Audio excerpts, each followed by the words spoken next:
Let me paint a picture for you. You're right in the middle of your hunting season. It's mid-November. Maybe you've taken a few days off work to chase that target buck, and there's been a lot of action. The cameras have been active. The times you've been hunting, you've been seeing deer. Then all of a sudden, all the action dies down. What's going on? What's wrong? Well, it could be that you are in the lockdown phase of the rut, and there's 5 mistakes that hunters make when the lockdown phase of the rut comes up. And that's what we're going to deal with in today's video. Now, spoiler alert, I'm going to go ahead and give you number 5. The biggest mistake you can make during that time of the year is to give up and quit hunting and say, well, I'm going to let it pass. There are ways to work around it. And so that's what we're going to talk about today. So let's get into it. Welcome to the From My Stand podcast with Matt Hinkle. Whether you are an avid hunter, a novice, or someone interested in the sport, Matt has a unique perspective to share. Sit back, relax, and kick your boots up as Matt shares what he's seeing from his stand. Hi, friends. Thanks for joining us today. I'm your host, Matt Hinkle, and today we have a timely video where we're going to discuss the lockdown phase of the whitetail rut. In my home state, we are right in the middle of the rut here in our deer season. It's mid-November. And before we get into the 5 mistakes that hunters make, let's just talk about the rut for just a minute, because it's been observed through the years. Hunters, biologists, people that study and follow and are interested in whitetail deer, it's pretty common knowledge that there are distinct and separate phases of the rut. Now, sometimes you'll hear these phases called by different names, different titles. I'm going to tell you the names and titles that I'm familiar with. Okay, I know you go to different parts of the country, people are going to call it different things. And so you can let me know in the comments if you have a different term for some of these phases that I'm talking about. That's fine. But these are just the ones that I'm familiar with that are commonly used in my part of the country. But most of my life, most of my hunting life, I've heard people talk about 4 distinct phases of the rut. And these are the phases that I've observed in my own hunting experience. Okay, number 1, I'm going to call it the seeking phase. The seeking phase. This is when the early season kind of gives way to the rut. Bucks start to break apart from their bachelor groups. You start seeing rubs on trees. You start seeing scrapes on the ground.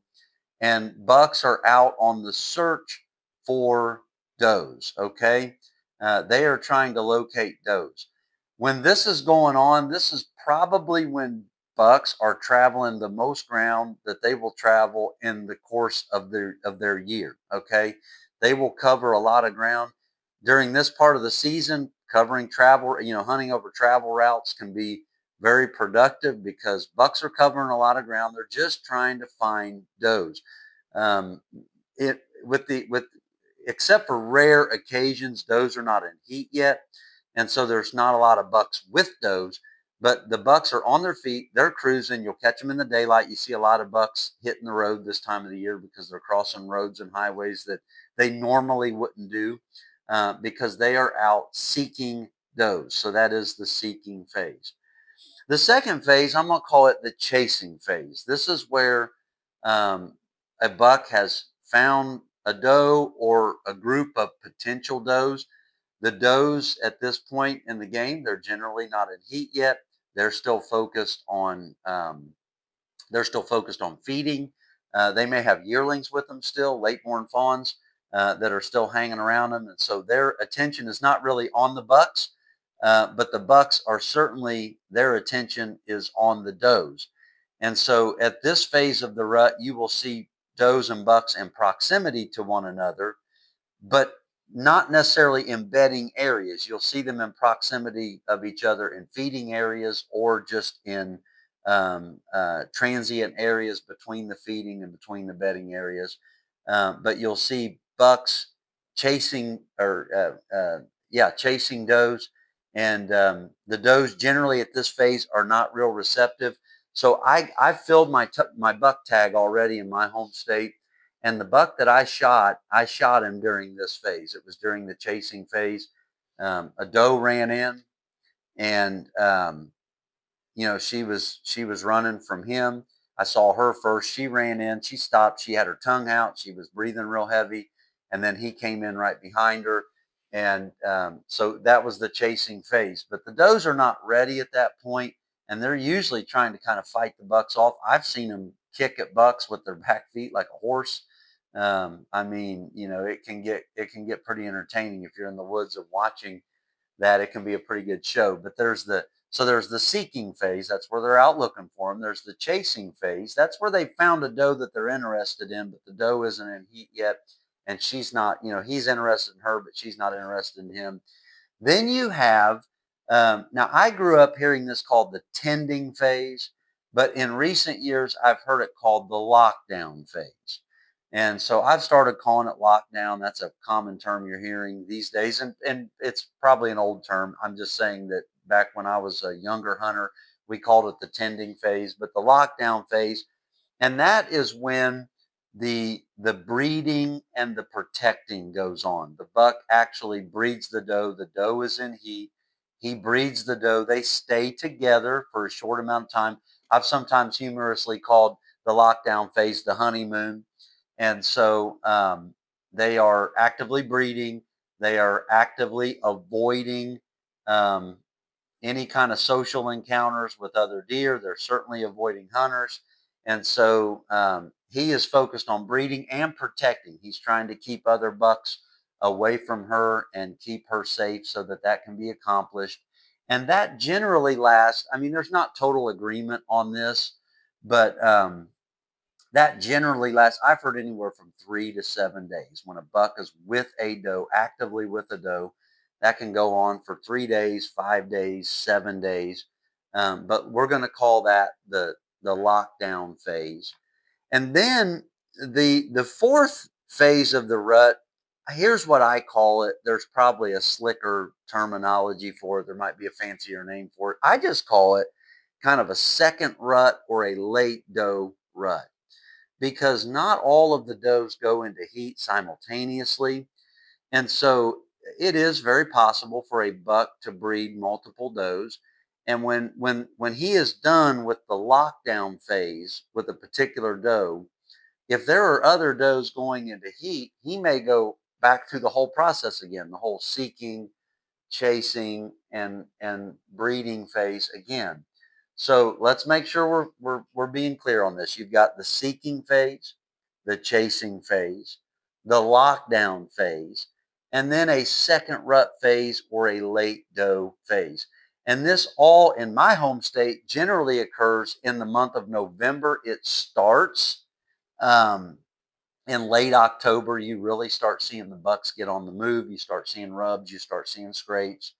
And then a lot of times in mid-November, you'll hit that lockdown phase, and the action that you were experiencing every day in the stand, all of a sudden it just slows down.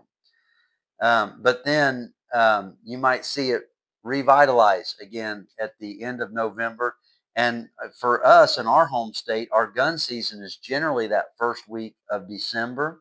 And I've actually seen bucks and does together as late as December, and that seems kind of late. But that again, I think that's that second rut. Okay, I think that's just that buck's found another doe, and he's with her, and it's kind of late. But when you're in that lockdown phase, when a buck is with a doe and he is tending her, he is breeding her, he is protecting her, they're in kind of that honeymoon stage, and their travel in daylight hours becomes severely diminished. Okay, that's why we call it the lockdown. You just don't see as many bucks out on the move.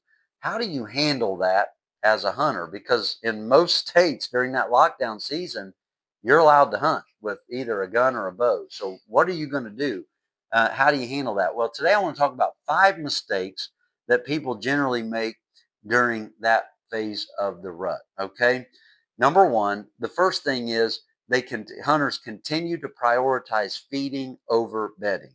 They continue to prioritize feeding over bedding. If you watch our scouting series, if you watch that scouting course, I harp on 3 major things. There's 3 things that you need to know about the deer that you're hunting. Number one, where they're feeding. Number two, where their security area is, or where their bedding area is. And then you need to understand the trails that connect the two, or the transient areas, how they're getting from point A to point B and then back from point B back to point A. Those are the key components to understanding the deer that you're hunting. Now, in the early season, you want to concentrate on feeding. Generally speaking, in the early season, feeding areas are really good places to hunt, and evenings tend to be a little bit better in the mornings for hunting deer in the early season. Now, when you get to the rut, the early stages of the rut, the chasing and even the seeking and the chasing phase, I still think it's a good idea to continue to focus on feeding. Okay. A lot of times, what people do, what hunters do, I think it's a big mistake that hunters make, is they got a good thing going in the early weeks of the season. And then all of a sudden, they see a rub over here or a scrape over here. And they move their setup, they change their setup, and they hunt over a rub. I generally think that's bad practice, although I'm sure it's worked for people. And so I don't want to say that it never works. But um, certainly pre-rut, but even early rut, feeding areas can be a great place to hunt. Anytime you set a stand up, you should ask yourself this question and try your best to answer it. Why should I see deer from this stand? What is the purpose of a deer being here? Why am I going to see him? You always want to kind of try to determine the motivation behind the deer that you're hunting. Deer are primarily motivated by three things. They're motivated by their stomach, they're motivated by the urge to breed, and then they're motivated by pressure. And in that early season and early part of the rut, I still think their stomach is the thing you want to go after, because even though the bucks are starting to concentrate on the does are not yet concentrated on the bucks. They're concentrated on food. And so, or if they've still got yearlings with them or something, they're concentrated more on normal deer things, not necessarily breeding. And so, even though the buck isn't concentrated on food right now, he's more concentrated on a doe. If you find the does at that part of the year, you've often found the bucks. And so, in the early rut, it's often wise to hunt around feeding areas. Now, when you get to the lockdown phase and they are actively breeding, and now the doe is interested in the buck and she is interested in breeding, now you've got a little bit of a different situation. And I think that your focus needs to shift from feeding to bedding. Okay. I am not a proponent. I'm not necessarily saying go charge into their bedding area and hunt there, but you're going to have to figure out how to hunt a lot tighter in that bedding area. Okay, that leads me to mistake number two. So mistake number one is focusing on feeding over bedding areas or security areas. Number two, a second mistake though, is being too aggressive with the bedding area, or getting in too tight to their security area. Now, if you say, Matt, how do you do that? Listen, I don't know that I can really explain it necessarily in a video. I've got a course on scouting where we go out in the field and look at some areas, and I would encourage you to check those videos out. You can go to those courses for free. There's 3 videos over 100 minutes on scouting, and I would encourage you to check that out, because you definitely need to know where the bedding area is. And as lockdown starts to become the reality, and that becomes the phase of the rut that you're hunting, you are going to have to tighten up and get closer to bedding if you're going to have a daylight encounter with your target buck. But all I'm saying is you got to be real careful not to get right in on their bedroom, or you're going to blow them out of there. You're going to spook them out of there. Remember that a deer's bedding area is their highest sense of security. That is their most secure zone in their world. The minute you start going in there, because see, hunters are guilty of this. We're all guilty of this. I'm guilty of this sometimes. We think about everybody else's pressure. We think every other hunter is pressure, but I'm not pressure. Somehow or another, I don't pressure the deer. It's the other guy that's pressuring the deer. Well, never forget that you are pressure. Every time you go into the woods, you are applying more pressure and stress and anxiety to that deer. And if you go into their bedding area right into it, you're going to overstress it. You're going to overpressure it. So don't hunt deer beds even in lockdown. It is not good practice, and you have a real chance of permanently ruining your relationship with your target buck before you get a chance to do something about it. So mistake number one is to ignore the bedding for the feeding. Mistake number two, though, is to go overboard and get in too tight with the bedding area. Okay, here's a third mistake, and this is a big one. I think we're all guilty of this. I have committed this before, and maybe you have as well. But a third mistake that we do is we think that every deer behaves uniformly, and we sort of treat every deer monolithically. We just think, well, you know, it's the seeking phase. Every buck's out seeking. Not necessarily. Well, it's the chasing phase. Every doe is fighting off some buck that's right in her rear view mirror and he's chasing her. Not necessarily. Well, it's the lockdown phase. So I don't really have a good approach to the bedding area. So, I just don't even really think that it's going to be worth going out because all the deer are in lockdown. Not necessarily. Always remember, deer are individuals just like people, and we can get into trouble if we treat every deer uniformly, if we treat the whole deer herd monolithically. So does come into heat at different times. Okay. Now the the lockdown phase of the rut, and I'm going to say something here that I think is pretty important. The lockdown phase of the rut is really up to the does, not up to the bucks. Okay. The bucks don't have as much control over when that phase of the rut occurs. Now I know it occurs, generally the same time every single year. I realize that, but does coming into heat is what causes that. And the bucks are ready. They're generally ready before the does are. And so does don't all come into heat at the exact same time. And so that means that bucks can at the same time in a general area of, in a general deer herd, bucks could be at different phases. And so always remember that. I mean, look, the dominant buck in the area is going to get his choice. But once he's locked down with a doe, whitetail deer don't build harems the way elk do.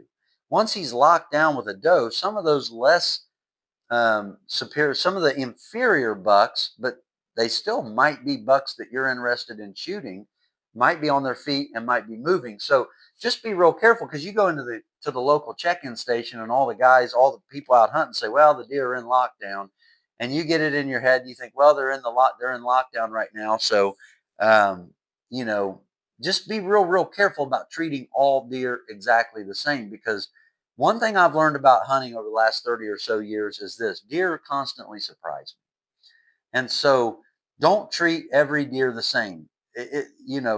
Bucks will do inexplicable things. They will do things that we don't understand. They will be steady on camera in a predictable pattern, and then all of a sudden they'll do something unexpected. And I've been hunting a while, so people will ask me my opinion about things. People say, "Why'd that buck do that?" I think deer just do things because they're deer, and we don't understand it because we're not deer. We'd have to be a deer to understand why they do it. So be real careful about saying, "Oh, it's locked down. They're all acting exactly the same." I have found that deer, every once in a while, something will just come out of left field that you didn't expect. So don't treat everything exactly the same and uniformly. Just be aware of that. Okay, number 4. Here's a fourth big mistake that you can commit in lockdown, and that is quitting early. Quitting early. Again, you go to the check-in station, you go to the local gas station, go to the local diner and hear the chit-chat from all the hunters, and you start hearing they're on lockdown, they're on lockdown, they're on lockdown. Well, they might be. I'm not saying those guys are all wrong. I'm not saying all those hunters are wrong. I've said it myself. But here's what I don't want you to do. I don't want you to have a red hot stand that you have confidence in and believe in, and it's like November the 18th or it's November the 20th, but you went to the diner and heard everybody talk about lockdown. And so now it's like 10 o'clock in the morning. You haven't seen a buck yet. And you start thinking about what all those guys said. And you say, you know what? I'm going in. I'm gonna head on out. They're on lockdown. I'm not gonna see anything anyway. Here's what I think. If the rut is on in any phase, my suggestion is to be in a stand every minute you can be in a stand. That's my recommendation. Now, I'm not saying hunt a stand where the wind's wrong or something like that. I mean, try to have, we've talked about that in other videos. Don't foolishly and recklessly sit in a stand where the wind is wrong. Have another stand for that day. But if it's November, be in a stand every minute you can be in, because it's worth it. It's going to be good to you if you have that policy.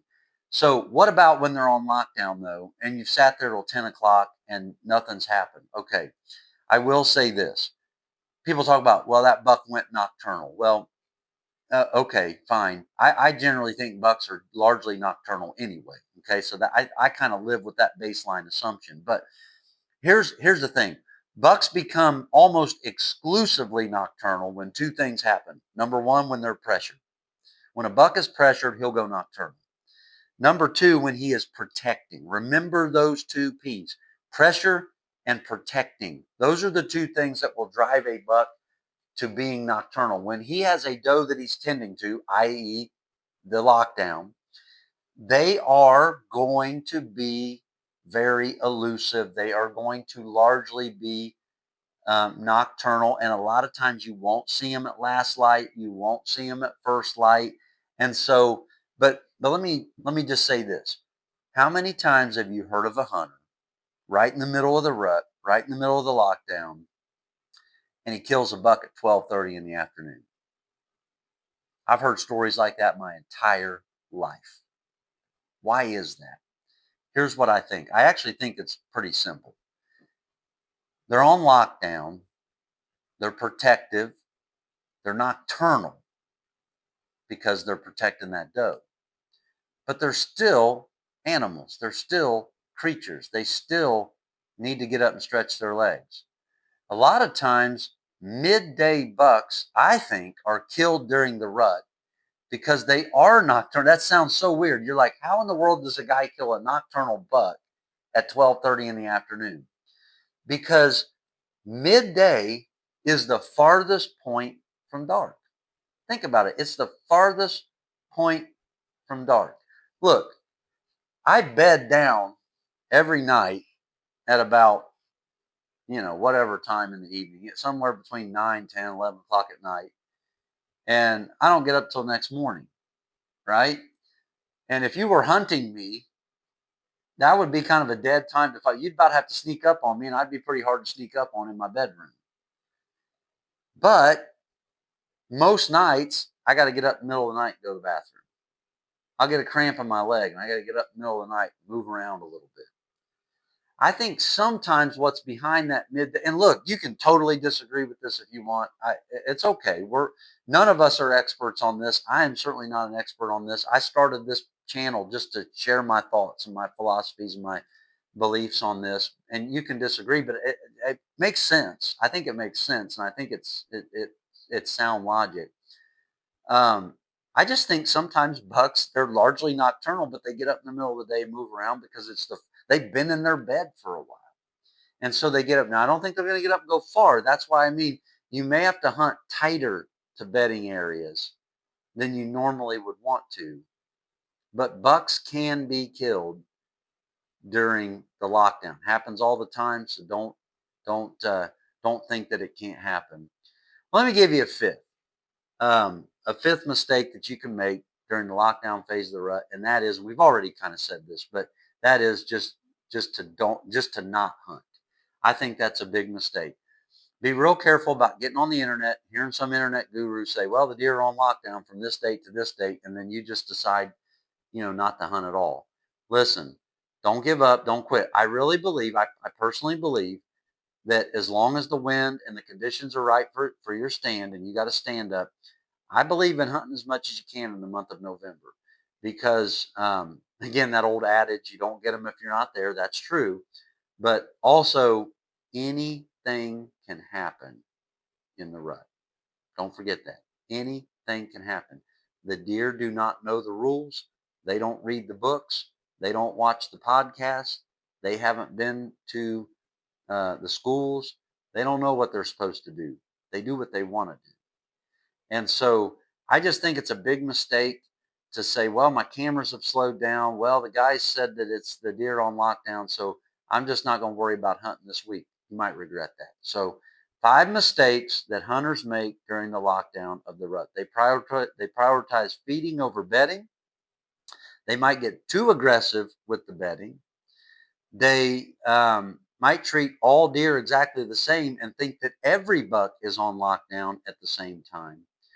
They might quit early and not hang in there and stay in that stand just long enough for that target buck to make an appearance in daylight hours, or they just don't hunt altogether. I think those are big mistakes, and I think you should try to avoid those when you can. Well, I appreciate your support of this channel. The From My Stand podcast channel is growing. And at this present moment, we are approaching 1,000 subscribers. If you're still a viewer and you're not a subscriber, I would simply and humbly ask that you hit the subscribe button. It's totally free on your end, but hit that subscribe button. It's something that you can do that's very, very simple, and it will broaden the reach and the potential of this channel. If you like what you're seeing, then subscribing to it will give that to someone else because it'll expand the reach. And it'll tell YouTube that you like this channel and you want to see more of it. So we would really, really appreciate that. Also, you can take a free scouting course on the channel. It's down there in the on the control bar. So just go down there and check it out. There's over 100 minutes of great information on scouting, a lot of in the field footage that I'd love to take you along and show you how I approach my scouting. And then also, there's memberships if you'd like to be a member. Now, our memberships have just started. We don't have a large catalog of members-only videos, but that's going to change real quick. You give this thing a month or two, and we're going to have a large catalog of member-only videos with a lot of hot tips and secrets that we're not giving out on the general channel. Also, there's a real personal side to the memberships. I kind of open my life up a little bit further in the membership. So if you're a member, thank you. And if you're considering membership, try it out. You can cancel anytime, but I think that you'll like it. But I really appreciate your support of what we're doing here. Jeremy Jordan is our executive producer. He's not a hunter, but he is the other half of this team. He does all the production. And I don't think there's a channel without me, and I don't think there's a channel without him. And so we're kind of two sides to the same coin making this thing happen. But we couldn't do it without you, the viewer, and we really, really appreciate all of your support. I really try to see all of the comments and try to respond to those. I enjoy interacting with you. Thank you for that. Keep it up. I did not create this channel so that I could be the expert telling you what to do. I'm just a hunter that tells you what I think. That's really what we are. And I like to hear what you think in the comments. Even if you disagree with me, we can have a cordial and a civil conversation. But I am so glad, I'm honored and touched that you're part of this audience. And I really, really appreciate you. I hope you're having a great hunting season. So I'm leaving tonight with my son. It's youth season, and he gets to hunt with a gun a little bit earlier than the general public. So we'll put news about his hunt on the channel and let you know how it went. So I'm really excited about that. But thank you for your support of this channel. We'll see you next time. I'm your host, Matt Hinkle, and that's how I see it from my stand. Thank you for listening today. Be sure to tell your buddies and follow us on your favorite podcasting platforms. Y'all take care.